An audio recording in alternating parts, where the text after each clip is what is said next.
40കളിലേക്ക് എത്തിയ ഒരു വീട്ടമ്മ തൻ്റെ 10-20 വർഷക്കാലം മുഴുവൻ വീട്ടുകാർക്ക് വേണ്ടി മക്കൾക്ക് വേണ്ടിയിട്ടാണ് ആളുടെ ജീവിതം മുഴുവൻ മാറ്റിവെച്ചത്. എന്നാൽ 40 വയസ്സൊക്കെ എത്തിയപ്പോൾ ആൾക്കങ്ങനെ ഒരു തോന്നൽ വരികയാണ്, ഞാൻ എനിക്ക് വേണ്ടി എന്ത് ചെയ്തു, ഞാൻ എൻ്റെ സന്തോഷത്തിന് വേണ്ടി എന്ത് ചെയ്തു, ഒന്നും ചെയ്തില്ല. ഞാൻ ആർക്കൊക്കെ വേണ്ടിയാണോ സമയം ചിലവാക്കിയത് അവരൊക്കെ അവരുടെ വഴികളിലേക്ക് തിരിഞ്ഞിരിക്കുകയാണെന്നുള്ളത് റിയലൈസ് ചെയ്യാണ്. അങ്ങനെ അന്ന് വൈകുന്നേരം ഹസ്ബൻഡ് ജോലിയൊക്കെ കഴിഞ്ഞ് വന്നപ്പോൾ പുള്ളിക്കാരി ഹസ്ബൻഡിനോട് പറഞ്ഞു, എനിക്ക് ചെറിയൊരു ബിസിനസ് തുടങ്ങണം എന്ന് ആഗ്രഹമുണ്ട്. എനിക്ക് നല്ലതുപോലെ ചിപ്സൊക്കെ ഉണ്ടാക്കാൻ അറിയാമല്ലോ, അപ്പോൾ ഞാൻ ഈ ചിപ്സും പലഹാരമൊക്കെ ഉണ്ടാക്കിയിട്ട് നമ്മുടെ അടുത്തുള്ള വീടുകളിലോ അടുത്തുള്ള കടയിലൊക്കെ കൊണ്ടു കൊടുത്തു കഴിഞ്ഞാൽ അതൊരു നല്ല കാര്യമല്ലേ എന്ന് ചോദിച്ചു. പക്ഷേ ഹസ്ബൻഡ് എന്താ പറഞ്ഞതെന്ന് അറിയോ, പിന്നെ നിൻ്റെ പൈസ കിട്ടിയിട്ട് വേണം ഇനി കുടുംബം നോക്കാൻ വേണ്ടിയിട്ട്, നീ അങ്ങനെയൊന്നും ചെയ്യേണ്ട, നീ വീട്ടിൽ മക്കളെയും അമ്മയുടെ അച്ഛൻ്റെ കാര്യം നോക്കി ഇരുന്നാൽ മതി എന്ന് പറഞ്ഞ് പുള്ളിക്കാരനെ ഒരുപാട് ഡിസ്കറേജ് ചെയ്തു. അന്ന് പുള്ളിക്കാരിക്ക് ഭയങ്കര വിഷമമായി. അന്ന് രാത്രി മുഴുവൻ പുള്ളിക്കാരി ഒരുപാട് വിഷമിച്ച് ഇങ്ങനെ ആലോചിച്ചു, ഞാൻ എൻ്റെ കൂടെ നിൽക്കും എന്ന് വിചാരിച്ച് എൻ്റെ ഹസ്ബൻഡ് പോലും എൻ്റെ കൂടെ ഇല്ലല്ലോ എന്നുള്ളത് ഭയങ്കരമായിട്ട് പുള്ളിക്കാരനെ എന്ത് ചെയ്തു, തളർത്തി.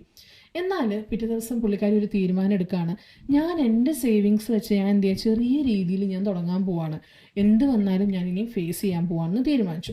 അങ്ങനെ പുള്ളിക്കാരുടെ കയ്യിലുള്ള കുറച്ച് പൈസ വെച്ചിട്ട് കുറച്ച് പാക്കിംഗ് ഐറ്റംസ് ഒക്കെ വാങ്ങിച്ചു, ചിപ്സ് ഉണ്ടാക്കാനുള്ള സാധനങ്ങളൊക്കെ വാങ്ങി. അന്ന് വൈകുന്നേരം പുള്ളിക്കാരി ഒരു 5 പാക്കറ്റ് ചിപ്സ് ഉണ്ടാക്കി അടുത്തുള്ള ഷോപ്പിൽ കൊണ്ടു കൊടുത്തു. പിറ്റേ ദിവസം ആൾ എന്ന് ചോദിച്ചപ്പോഴേക്കും ഈ 5 പാക്കറ്റും വിറ്റുപോയി. ഒരുപാട് സന്തോഷമായി. പിറ്റേ ദിവസം പുള്ളിക്കാരി എന്ത് ചെയ്തു, വീണ്ടും വേറെ കുറച്ച് പലഹാരങ്ങളൊക്കെ ഉണ്ടാക്കി ആ കടയിലെത്തിച്ചു.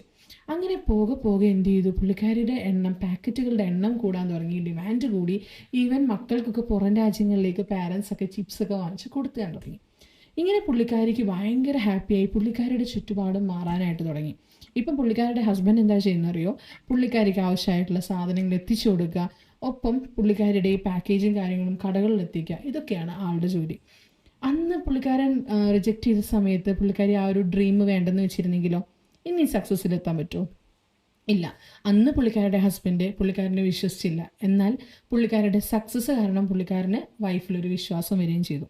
ഇത് തന്നെയാണ് നമ്മുടെ ലൈഫിൽ എപ്പോഴും റിജക്ഷൻസ് ഉണ്ടാവാം, പക്ഷേ ആ റിജക്ഷൻസിനെയൊക്കെ മാറ്റി നമ്മൾ നമ്മളുടെ സ്വപ്നത്തിന് വേണ്ടിയിട്ട് നിൽക്കാനായിട്ട് ശ്രമിക്കുക.